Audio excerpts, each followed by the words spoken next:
കൂട്ടുകാർക്കും കർത്താവ് യേശുക്രിസ്തുവിന്റെ നാമത്തിൽ എൻ്റെ സ്നേഹവന്ദനം. ഇന്ന് നമുക്ക് ഒരു ഭാവന കേൾക്കാം. ഭാവനയുടെ പേര് സിയോനിൽ നിന്ന് സൂമിലേക്ക്. കോശി പാസ്റ്റർ ചില ദിവസങ്ങളായി ആശങ്കയിലാണ്.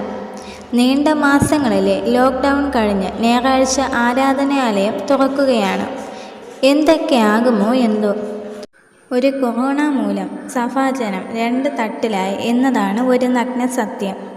സൂം കൂട്ടായ്മയ്ക്ക് വേണ്ടി വാദിക്കുന്ന ന്യൂജൻ ഒരു ഭാഗത്ത്, 2-3 പേർ കൂടി വരുന്നവരുടെ മധ്യത്തിൽ വരാമെന്ന് വാഗ്ദാനം നൽകിയ കർത്താവിനെ കണ്ട് ഭവനം ഒരു കൂട്ടായ്മ കേന്ദ്രമാക്കി ആത്മീയമായി വളരുവാനുള്ള സാഹചര്യമായി ഈ ലോക്ക്ഡൗൺ കാലം തീർക്കണമെന്നതായിരുന്നു പഴയ തലമുറയുടെ ആവശ്യം. വെട്ടിലായത് നമ്മുടെ കോശി പാസ്റ്റർ. ആരുടെ കൂടെ നിൽക്കും? ആരെയും പിണക്കാനും വയ്യ, കഴിച്ചിട്ട് ഇറക്കാനും വയ്യ, മധുരച്ചിട്ട് തുപ്പാനും വയ്യാത്ത അവസ്ഥ. അവസാനം ന്യൂജൻ തന്നെ വിജയിച്ചു. സൂം കൂട്ടായ്മ തുടങ്ങി. കോശി പാസ്റ്റർക്ക് ഒരാഗ്രഹമേ ഉണ്ടായിരുന്നുള്ളൂ: ദൈവജനം ആത്മീയമായി ക്ഷീണിക്കരുത്. സൂമെങ്കിൽ സൂം, പിന്നെ എല്ലാവരുടെ മുഖമൊക്കെ ഇടയ്ക്ക് വന്ന് കാണാമല്ലോ. അങ്ങനെയൊക്കെ ചിന്തിച്ച് സഭാ സെക്രട്ടറി തന്ന ഐഡിയയിലൂടെ മീറ്റിങ്ങിൽ കയറി. അപ്പോഴാ സംഗതി പിടികിട്ടിയത്.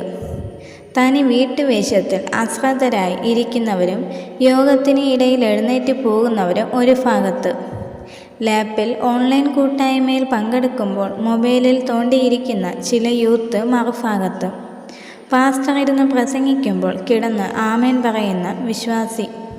എന്തെല്ലാം കാഴ്ചകൾ! ആരാധന അലക്ഷ്യമാക്കരുതെന്നും എല്ലാം ഉചിതവും യോഗ്യവുമായി നടക്കണമെന്നും നിർബന്ധമുള്ള പാസ്റ്റർക്ക് ഇതൊക്കെ കണ്ടിട്ടും കേട്ടിട്ടും മനം നൊന്തു. എങ്കിലും ആത്മീയമായ ഒരു കൂട്ടായ്മയുമില്ലാത്ത ഈ അവസരത്തിൽ ഇതിൻ്റെ പ്രാധാന്യം ഒട്ടും ചെറുതല്ല എന്ന് പാസ്റ്റർക്ക് തോന്നി. ദോഷം പറയരുതല്ലോ, ആത്മാർത്ഥമായി പങ്കെടുക്കുന്ന ചിലരും ഇടയിലുണ്ട്. കൂട്ടായ്മയെ എതിർത്തവരും ഇവിടെ എന്താണ് നടക്കുന്നത് എന്ന് അറിയാൻ ഇടയ്ക്ക് ഒന്ന് എത്തി നോക്കി പോകുന്നതും കാണാം. എല്ലാം കൂടി സൂം ജഗപെഗ. ഓൺലൈൻ കൂട്ടായ്മയിൽ പങ്കെടുക്കാത്തവരെ കോശി പാസ്റ്റർ ഇടയ്ക്ക് വിളിച്ചു വിവരങ്ങൾ ആരാനും. വിദേശത്തുള്ള മക്കൾ കർശന വിലക്ക് ഏർപ്പെടുത്തിയിരിക്കുന്നത് കൊണ്ട് ലോക്ക്ഡൗണിൽ ഭരണകൂടം അല്പം ഇളവ് വരുത്തിയിട്ടും ഭവന സന്ദർശനം നടത്താൻ പാസ്റ്റർക്ക് കഴിഞ്ഞില്ല. ഈ മഹാമാരിയിൽ നിന്ന് ലോകത്തെ വിടുവിക്കേണ്ടതിനും ആരാധനാലയങ്ങൾ തുറന്ന് കൂട്ടായ്മകൾക്ക് വഴിയൊരുങ്ങുന്നതിനും വേണ്ടിയും കോശി പാസ്റ്ററും സൂസി ആൻറ്റിയും ആത്മാർത്ഥമായി പ്രാർത്ഥിച്ചു. അപ്പോഴാണ് ഇങ്ങനെ ഒരു സന്തോഷ വാർത്ത കേട്ടത്.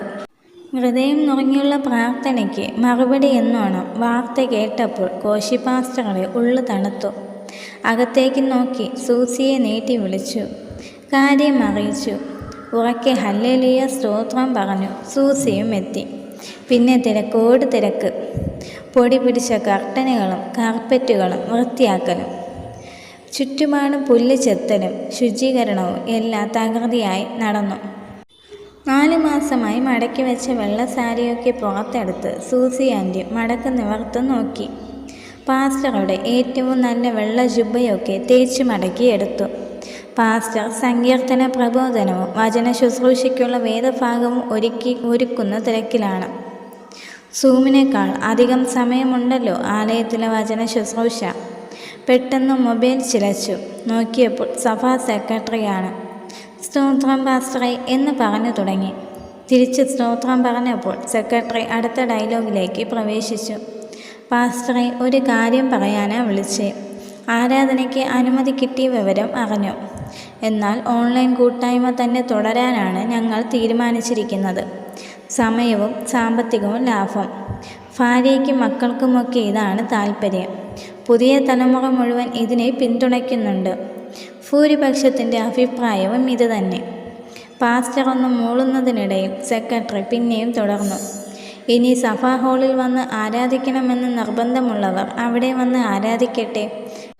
പാസ്റ്റർക്ക് 2 കൂട്ടായ്മയിലും പങ്കെടുക്കണമെന്നല്ലേ ഉള്ളൂ. അത് കുഴപ്പമില്ലല്ലോ.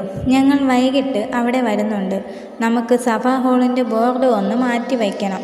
നമ്മുടെ പഴയ സിയോൻ ക്രിസ്ത്യൻ അസംബ്ലി എന്നത് കുറച്ച് മാറ്റിവെച്ച് സൂം ക്രിസ്ത്യൻ അസംബ്ലി എന്ന വലിയ ബോർഡ് വയ്ക്കണം. പാസ്റ്റർ എന്തെങ്കിലും മറുപടി പറയാൻ തുടങ്ങുന്നതിന് മുൻപ് ഫോൺ കട്ടായി. സൂസിയെ വിളിക്കാൻ തുടങ്ങിയെങ്കിലും തൊണ്ടയിൽ ശബ്ദം കുരുങ്ങിക്കിടന്നു.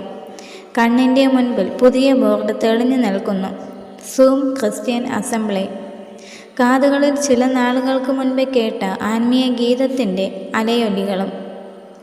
പണ്ടത്തെ പോലെ നല്ലൊരു കാലം നാഥ നീ നൽകിയിടണേ. ഇനി എന്തൊക്കെ കണ്ടാലും കേട്ടാലും ആണ് ഈ ലോകയാത്ര തീർന്ന് അക്കരെ നാട്ടിലെത്താൻ കഴിയുക എൻ്റെ കർത്താവേ. നിവർത്തി വെച്ച ബൈബിളും കയ്യിൽ പിടിച്ച് കോശി പാസ്റ്റർ ചിന്താഗതനായി കസാരയിൽ ചാരിക്കിടക്കുന്നു. ഈ ഒരു ഭാവന എല്ലാ കൂട്ടുകാർക്കും ഇഷ്ടമായെന്ന് വിശ്വസിക്കുന്നു. ദൈവം നിങ്ങളെ എല്ലാവരെയും ധാരാളമായി അനുഗ്രഹിക്കട്ടെ. ആമേൻ.